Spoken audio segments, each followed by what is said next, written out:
Hi guys! Welcome to Jekotech TV! Smile ka muna dyan! Okay guys, let's go! And guys, ito yung kanilang registration form na napakasimple. Mag-register tayo, maglagay tayo ng mobile number, tapos password daw at least 6 characters. Tapos itong CAPTCHA. Gawin na natin. Yan, ganyan lang. Kanyang kompleto na, click lang natin itong sign up. And guys, automatic, after natin mag-sign up, meron tayong libreng 20 pesos. At meron pang isang libre dito sa order. Click nyo itong order. Yan, dito guys, dito sa order, meron tayong makikitang libreng investment. So meron tayong free investment na halagang 1K. Nakikita ng 10 pesos every day sa loob ng isang taon o 365 days.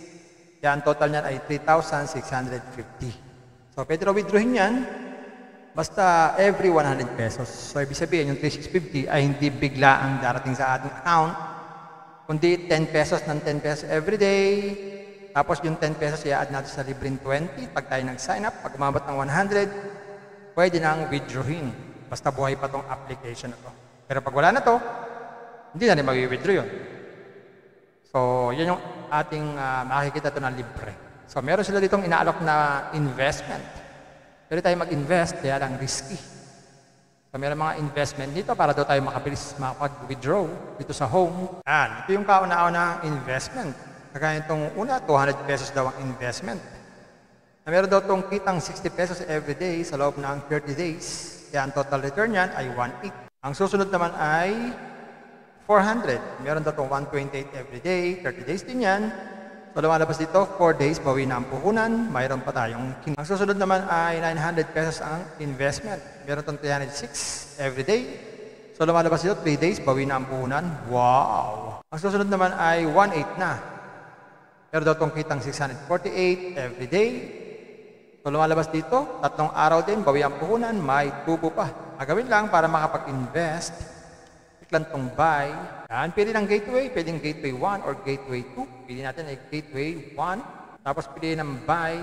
Yan, via GCash, login tayo. Yan, scan lang itong QR code. Mag-transfer ng fund. Pag nakatransfer na, ayun, meron na tayong investment. Pwede na tayo mag-withdraw every day. Check nga natin kung magkano ang minimum withdrawal dito. So, bago tayo mag-withdraw, click natin itong bank card info. Lagay tayo ng ating holder's name or GCash name. GCash lang ang pwede dito.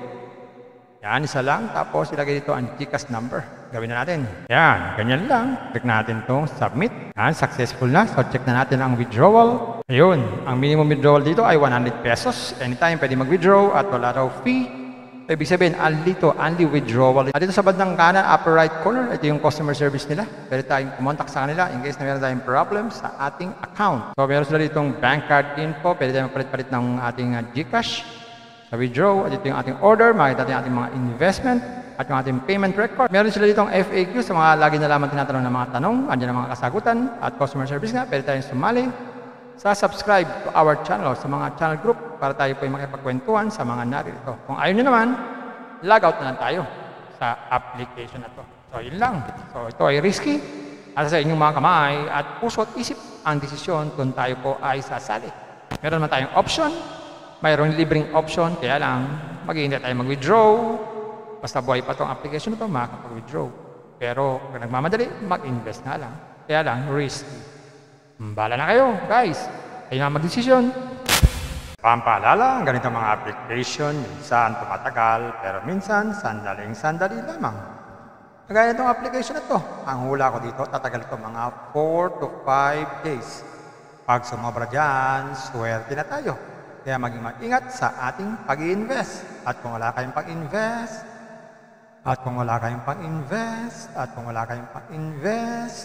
Kung may free, sa free na lang muna tayo. Kung may free, sa free na lang muna tayo. At sa pampaalala, ang ganito mga application, minsan tumatagal, pero minsan sandaling-sandali lamang. Kaya maging maingat sa ating pag-invest. Paring paalala, sabi po sa 1 Timothy chapter 6 verse 10, for the love of money is a root of all kinds of evils, is true this craving that some have wandered away from the faith and pierced themselves with many pangs. Totoo po ito. Ang pera naman ay hindi masama. Yan ang ginagamit natin sa pang-araw-araw natin buhay, pambili ng bigas, ulam, sapatos at iba pa. Pero ang babala dito ay yung pag-ibig sa pera. Pag tayo po umibig na sa pera, maaari tayong makagawa ng sari-saring kasamaan. Yan po ang kinauugatan, yung ating pag-ibig sa pera. Kaya ito po ay isang babala dahil ang ating ibang mga kasama natin ay nawala na sa pananampalataya. Mas pinili nilang ibigin ang pera. Hindi na natin alam kung nasaan sila. Kaya pinag-iingat po tayo dito. Mag-iingat po tayo sa pag-ibig sa pera. Bye-bye. Ingat lagi sa pag-invest. Bye. Hi guys! Welcome to Jekotech TV! Smile ka muna dyan! Okay guys, let's go!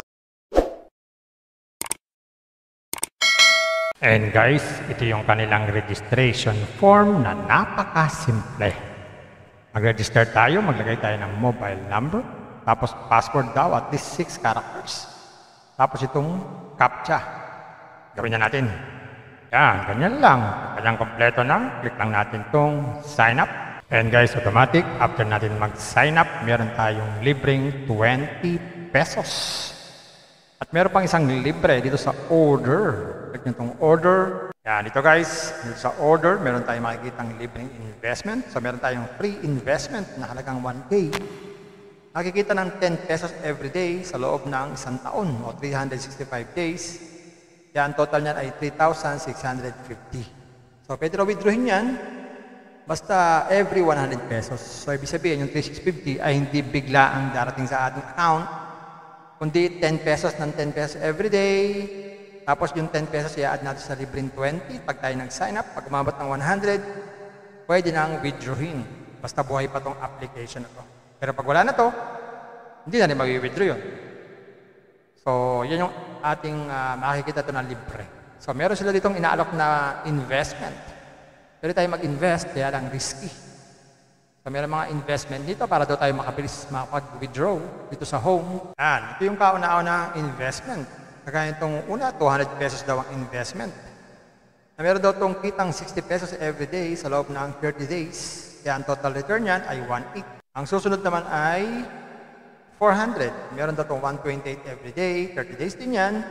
So lumalabas dito, 4 days, bawi na ang puhunan. Mayroon pa tayong king. Ang susunod naman ay 900 pesos ang investment. Meron itong 306 every day.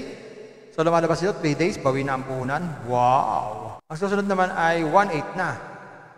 Meron daw itong kitang 648 every day.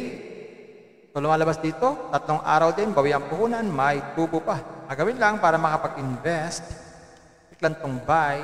Yan, pili ng gateway, pwedeng gateway 1 or gateway 2. Pili natin ay gateway 1, tapos pili ng buy. Yan, via GCash, login tayo. Yan, scan lang itong QR code, mag-transfer ng fund. Pag naka-transfer na, ayun, meron na tayong investment. Pwede na tayo mag-withdraw every day. Check nga natin kung magkano ang minimum withdrawal dito. So bago tayo mag-withdraw, click natin itong bank card info. Lagay tayo ng ating holder's name or GCash name. GCash lang ang pwede dito.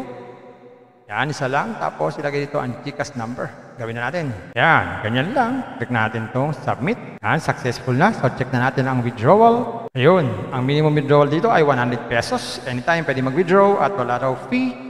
So, ibig sabihin, only withdrawal. At dito sa bandang kanan, upper right corner, ito yung customer service nila. Pwede tayong kumontak sa kanila in case na meron tayong problem sa ating account. So, meron sila ditong bank card info. Pwede tayong palit-palit ng ating GCash sa withdraw. At ito yung ating order. Makita natin yung ating mga investment at yung ating payment record. Meron sila ditong FAQ sa mga lagi na lamang tinatanong ng mga tanong. Andiyan ang mga kasagutan. At customer service nga, pwede tayong sumali sa subscribe to our channel, sa mga channel group para tayo po yung makipagkwentuhan sa mga narito. Kung ayaw nyo naman, log out na lang tayo sa application na to. So, yun lang. So, ito ay risky. Asa sa inyong mga kamay at puso at isip ang desisyon kung tayo po ay sasali. Meron naman tayong option. Mayroong libreng option. Kaya lang, mag-iintay tayo mag-withdraw. Basta buhay pa itong application na to, makakapag-withdraw. Pero, kung nagmamadali, mag-invest na lang. Kaya lang, risky. Bala na kayo, guys. Kayo na mag-desisyon. Pampaalala, ang ganitong mga application, minsan tumatagal, pero minsan, sandaling-sandali lamang. Kagaya itong application na to, ang hula ko dito, tatagal ito mga 4 to 5 days. Pag sumobra dyan, swerte na tayo. Kaya maging mag-ingat sa ating pag-i-invest. At kung wala kayong pag-invest,